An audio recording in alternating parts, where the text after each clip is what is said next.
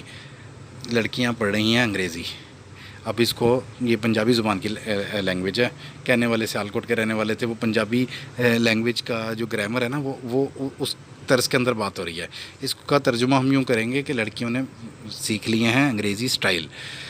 لڑکیاں پڑھ رہی ہیں انگریزی، ڈھونڈ لی قوم نے فلاح کی راہ. علامہ اقبال کیا کہتے ہیں؟ لڑکیاں پڑھ رہی ہیں انگریزی، ڈھونڈ لی قوم نے فلاح کی راہ. یہ ڈرامہ دکھائے گا کیا سین، پردہ اٹھنے کی منتظر ہے نگاہ. السلام علیکم دوستوں.